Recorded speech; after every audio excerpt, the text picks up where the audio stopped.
Praise the lord. దేవునికి స్తోత్రం కలుగునుగాక. దేవుని బిడ్డలారా, ఉదయకాల సమయమున మీ అందరికీ నా శుభవందనాలు తెలియజేస్తూ ఉన్నానండి. దేవుని బిడ్డలారా, ఉదయకాల సమయమున దేవుని కృపను బట్టి దినమును ప్రారంభించుకునే కృపను దేవుడు మన అందరికీ అనుగ్రహించారు. అంతేకాకుండా దేవుడిచ్చిన చక్కటి వాగ్దానంతోనూ ప్రార్థనతోనూ దినమును ప్రారంభించుకునే కృపను దేవుడు మనకు అనుగ్రహిస్తూ ఉన్నారండి. హల్లెలూయా, హల్లెలూయా. దేవుని బిడ్డలారా, ప్రతి దినం మీ అందరి కొరకు ప్రార్థిస్తున్నామండి. మీ ప్రార్థన అక్కర్లు మాకు తెలియజేస్తూ ఉన్నారు. వాటి కొరకు భారభరితమైన హృదయంతో ప్రార్థిస్తున్నాం. దేవుని బిడ్డలారా, మరి ఎవరైనా మీ ప్రార్థన అక్కర్లు అవసరతలు ఉండినట్లయితే మాకు తెలియజేయండి. మీ అందరి కొరకు భారంతో ప్రార్థన చేస్తాం. హల్లెలూయా. అయితే ప్రియ దేవుని బిడ్డలారా, ఈ ఉదయకాలం దేవుడు ఒక చక్కటి వాగ్దానంతో మనందరితో ఆయన మాట్లాడబోతూ ఉన్నారు. ఆ వాగ్దాన వచనమును నేను చదువుతున్నానండి. జకరియా గ్రంథము 9వ అధ్యాయము 12వ వచనమును ఈ దిన మన వాగ్దానం కొరకు మనం చదువుకుందాం. బంధకముల్లో పడియుండియు నిరీక్షణ గలవారలారా, మీ కోటను మరలా ప్రవేశించుడి. రెండంతలుగా మీకు మేలు చేసదనని నేడు నేను మీకు తెలియజేయుచున్నాను. హల్లెలూయా. దేవుని బిడ్డలారా, దేవుడు జకరియా ప్రవక్త ద్వారా ఇశ్రాయేలుతో యూదులతో ఆయన మాట్లాడుతూ ఉన్నారు. ఇశ్రాయేలీలు చెరలో బంధింపబడి ఉన్నారు. దేవుని ప్రజలు శత్రువుల చేతిలో బంధింపబడి ఉన్నారు. అయితే వారికి ఒక నిరీక్షణ ఉంది. మా దేవుడు మమ్మలను విడిపిస్తారు, మా దేవుడు ఈ బంధకముల్లో నుంచి మమ్మల్ని కాపాడగలరనే నిరీక్షణతో వారు ఎదురు చూస్తూ ఉన్నారు. గనుకనే దేవుడు తన ప్రవక్త అయిన జకరియా ద్వారా తన ప్రజలతో మాట్లాడుతున్నారు. బంధకముల్లో పడియుండి నిరీక్షణ గలవారులారా, బంధకములో ఉన్నారు, చెరలో ఉన్నారు, శత్రువుల చేతిలో ఉన్నారు, కానీ మీలో నిరీక్షణ ఉంది. మీ నిరీక్షను బట్టి నేను మిమ్మలను మరలా మీ కోటను అనగా మరలా మీ దేశమునకు మరలా యెరూషలేమునకు నేను మిమ్మల్ని రప్పింపబోతున్నాను. మరలా నేను తీసుకొని వస్తాను. చెర నుండి నేను మిమ్మలను విడిపిస్తాను. బంధకముల్లో నుండి నేను మిమ్మలను విడిపిస్తానని దేవుడు వారితో మాట్లాడుతూ ఉన్నారండి. మాట్లాడుతూ ఆయన ఏమంటున్నారంటండి, రెండంతలుగా మీకు మేలు చేసదనని నేడు నేను మీకు తెలియజేయచ్చు ఉన్నాను. శత్రువుల చేతిలో నేను మిమ్మల్ని విడిపిస్తాను. మరలా మీ దేశమునకు నేను మరలా మిమ్మలను నడిపించి అక్కడను నేను మీకు మేలు చేస్తాను. రెండంతలుగా నేను మీకు మేలు చేస్తానని దేవుడు తన ప్రజలతో మాట్లాడుతూ ఉన్నారు. హల్లెలూయా. దేవుని బిడ్డలారా, నిజమే. బంధకముల్లో అనగా శ్రమలో, శోధనలో, వ్యాధుల్లో, ఆపదల్లో పడి ఉన్న తన ప్రజలతో దేవుడు మాట్లాడుతున్నారు. మీరు బంధకములో ఉన్నారా? నిరీక్షణ కలిగి ఉండండి, నేను మిమ్మలను విడిపిస్తాను. మీలో నిరీక్షణ ఉండినట్లయితే మా దేవుడు మమ్మల్ని విడిపింపగలరు. ఆయన మమ్మలను ఈ చెరలాంటి ఈ బంధకముల్లో నుండి, ఈ శ్రమ నుండి, ఈ శోధన నుండి, బంధకముల నుండి విడిపించగలిగిన శక్తి కలిగిన దేవుణ్ణి మేము కలిగి ఉన్నామని మీరు నిరీక్షణ కలిగి ఉండినట్లయితే నేను మరలా మిమ్మలను ఆశీర్వాదకరమైన స్థలమునకు, ఆశీర్వాదకరమైన సమయమునకు మరలా నేను మిమ్మల్ని నడిపిస్తానని దేవుడు ఉదయకాల సమయంలో ఆయన మాట్లాడుతూ ఉన్నారు. హల్లెలూయా. దేవుని బిడ్డలారా, యోసేపును మనం చూసినట్లయితే యోసేపు చెయ్యని నేరమునకు, చెయ్యని తప్పునకు చెరసాల్లో వేయబడ్డాడు. చెరసాల్లో వేయబడినటువంటి యోసేపును మనం జ్ఞాపకం చేసుకున్నట్లయితే చూడండి ప్రియ దేవుని బిడ్డలారా, ఆదికాండం 39వ అధ్యాయము 20వ వచనములో మనం చూస్తే, అతనిని పట్టుకొని రాజు ఖైదీలు బంధింపబడు చెరసాల్లో వేయించెను. హల్లెలూయా. యోసేపును పట్టుకొని రాజు ఖైదీలు బంధించే స్థలములో యోసేపును బంధించారు. ఎందుకనంటే దేవుని బిడ్డలారా, యోసేపు పాపమునకు తల వంచలేదు. పోతీఫరు భార్య తన పాపమునకు ప్రేరేపిస్తూ ఉన్నప్పుడు తన దేవునికి భయపడి, దేవుడు తను చూస్తున్నాడని పరిశుద్ధతను ప్రేమించిన వాడై పాపమునకు దూరంగా పారిపోయినప్పుడు తప్పు చేయలేని, నేరము చేయలేని యోసేపు మీద పోతీఫరు భార్య నేరమును మోపి తానే తన పైకి వచ్చి పాపమునకు ప్రేరేపిస్తూ ఉన్నాడని తన మీద అపనింద వేసి ప్రియ దేవుని బిడ్డలారా యోసేపును చెరసాల్లో బంధించేటట్లు చేసినట్లు దేవుని వాక్యంలో మనం చూస్తున్నాం. కానీ యోసేపు చెరసాల్లో ఉన్నాడు, బంధింపబడి ఉండినప్పుడు దేవుడు యోసేపునకు తోడుగా ఉన్నారండి.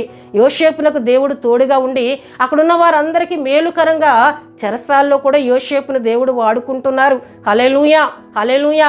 పానదాయకుల అధిపతి, భక్ష్యకారుల అధిపతులకు కలలు వచ్చినప్పుడు వాటి భావమును తెలియజేయగా అవి వారి పట్ల నెరవేర్చబడి వారి చెరసాల నుండి విడుదల పొందుకునే తర్వాత రాజునకు కల వచ్చినప్పుడు దేవుని బిడ్డలారా, ఫరో కల కనినప్పుడు దాని భావమును ఎవ్వరూ చెప్పలేనప్పుడు ఈ పానదాయకుల అధిపతి, భక్ష్యకారుల అధిపతి ఏం చేశారండి, చెరసాలలో ఉన్న యోసేపు విషయమే రాజునకు తెలియజేయగా యోసేపును మరలా బయటికి తీసుకుని వచ్చినట్లు దేవుని వాక్యంలో మనం చూస్తున్నాం. అంటే యోసేపుకు ఒక నిరీక్షణ ఉంది, నేను ఏ తప్పు చేయలేదు, నేను పాపమునకు రాజీ పడలేదు గనక నా దేవుడు నన్ను విడిపిస్తాననే నిరీక్షణతో యోసేపు ఉండినప్పుడు దేవుని బిడ్డలారా, యోసేపును దేవుడు చెరసాల నుండి విడిపించినట్లు దేవుని యొక్క వాక్యంలో మనం చూస్తూ ఉన్నామండి.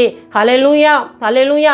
అంతేకాకుండా ప్రియ దేవుని బిడ్డలారా, యేసుక్రీస్తు ప్రభువారి శరీరధారిగా వచ్చినప్పుడు ఆయన సమాజ మందిరములో బోధిస్తూ ఉన్నప్పుడు ప్రియ దేవుని బిడ్డలారా, అక్కడ 18 ఏండ్ల నుండి బలహీనపరచు దయ్యము పట్టిన ఒక స్త్రీ ఉంది. ఆమె సాతాను చేత బంధింపబడిన దానిగా మనకు వాక్యంలో చూస్తున్నాం. చూడండి, లూకాసు వార్త 13వ అధ్యాయము 16లో మనం చూసినట్లయితే, ఇదిగో 18 ఏండ్ల నుండి సాతాను బంధించిన అబ్రహాము కుమార్తె అయిన ఈమెను విశ్రాంతి దినమంది కట్ల నుండి విడిపింప తగదా అని అతనితో చెప్పాను. హల్లెలూయా, హల్లెలూయా. ఈమెను దేవుని బిడ్డలారా సాతాను బంధించి వేసి ఉంది. శరీర అనారోగ్యములతోనూ శరీర బలహీనతలతోనూ ఆమెను బంధించి ఆమె ఎంత మాత్రం కూడా చక్కగా నిలబడలేక ఆమె తల దించుకొని ఒంగోనే నడిచేటటువంటి బలహీనతను ఆమె శరీరంలో కలుగజేసింది. కానీ యేసుక్రీస్తు ప్రభువారు ఆమెను చూచి ఆమెను స్వస్థపరిచినట్లు దేవుని వాక్యంలో మనం చూస్తున్నాం.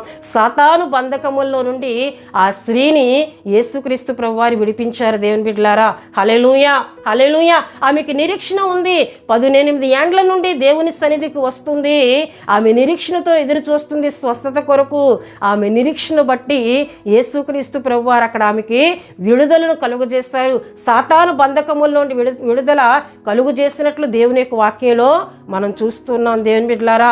హల్లెలూయా, హల్లెలూయా.